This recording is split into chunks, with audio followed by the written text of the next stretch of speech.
ಒಂದು breaking news ಬರ್ತಾ ಇದೆ. ನಿನ್ನೆ ನಡೆದಂತಹ ಸರಣಿ ಬಾಂಬ್ ಸ್ಫೋಟ ಶ್ರೀಲಂಕಾದಲ್ಲಿ ನಡೀತು. ಅದರ ಬಗ್ಗೆ ಒಂದು ಬ್ರೇಕಿಂಗ್ ನ್ಯೂಸ್ ಬರ್ತಾ ಇದೆ.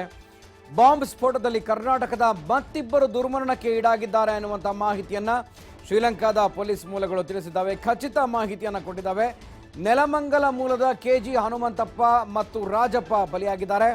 ಇಬ್ಬರು ಕನ್ನಡಿಗರ ಸಾವನ್ನ ಖಚಿತಪಡಿಸಿದ್ದಾರೆ ವಿದೇಶಾಂಗ ಸಚಿವೆ ಸುಷ್ಮಾ ಸ್ವರಾಜ್.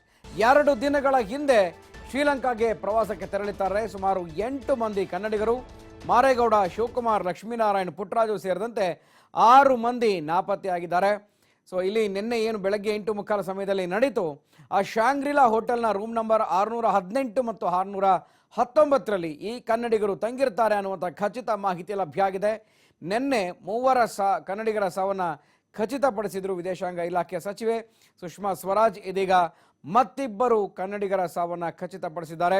ಶ್ರೀಲಂಕಾದ ನ್ಯಾಷನಲ್ ಆಸ್ಪತ್ರೆಯಿಂದ ಖಚಿತ ಮಾಹಿತಿ ಲಭ್ಯ ಆಗಿದೆ. ನಿನ್ನೆ ಮೃತರಾಗಿದ್ದಂತಹ ಲೋಕೇಶ್ವರಿ, ರಮೇಶ್, ನಾರಾಯಣ್, ಚಂದ್ರಶೇಖರ್, ಇವತ್ತು ಮತ್ತಿಬ್ಬರ ಶವವನ್ನು ಪತ್ತೆ ಹಚ್ಚಲಾಗಿದೆ. ಅದು ಕರ್ನಾಟಕದವರು. ಜೊತೆಗೆ 2 ದಿನಗಳ ಹಿಂದಷ್ಟೇ ಶ್ರೀಲಂಕಾಗೆ ಪ್ರವಾಸಕ್ಕೆ ತೆರಳಿದ್ದವರು ಅನ್ನುವಂಥದ್ದು ಇದೀಗ ಪತ್ತೆಯಾಗಿದೆ. ಸೊ ಅದರ ಬಗ್ಗೆ ಸುಷ್ಮಾ ಸ್ವರಾಜ್ ಕೂಡ ಟ್ವೀಟ್ ಮಾಡಿದರೆ ಗಮನಿಸಬಹುದು. ಹಾಗೆಯೇ ಆ ದೃಶ್ಯದ ಒಂದು ಫೋಟೋ ಇದೆ, ಗಮನಿಸಬಹುದು ನೀವು ಅದನ್ನು. ಅವರೆಲ್ಲರೂ ಕೂಡ ಶ್ರೀಲಂಕಾಗೆ ಪ್ರವಾಸಕ್ಕೆ ಅಂತ ತೆರಳಿದಂಥವರು. ಶಾಂಗ್ರಿಲಾ ಹೋಟೆಲ್ನಲ್ಲಿಯೂ ಕೂಡ ಏನೋ ಒಂದು ಸರಣಿ ಸ್ಫೋಟ ನಡೀತು. ಸಾಕಷ್ಟು ಜನ ಗಾಯಗೊಂಡರು. ಸುಮಾರು 200ಕ್ಕೂ ಹೆಚ್ಚು ಜನ ಅಲ್ಲಿ ಸಾವನ್ನಪ್ಪಿದ್ದಾರೆ ಅನ್ನುವಂಥದ್ದು. ಮತ್ತಿಬ್ಬರು ಕನ್ನಡಿಗರು ದುರ್ಮರಣಕ್ಕೆ ಈಡಾಗಿದ್ದಾರೆ. ಇವರೆಲ್ಲರೂ ನೆಲಮಂಗಲದವರು ಅಂತ ಹೇಳಲಾಗ್ತಾ ಇದೆ.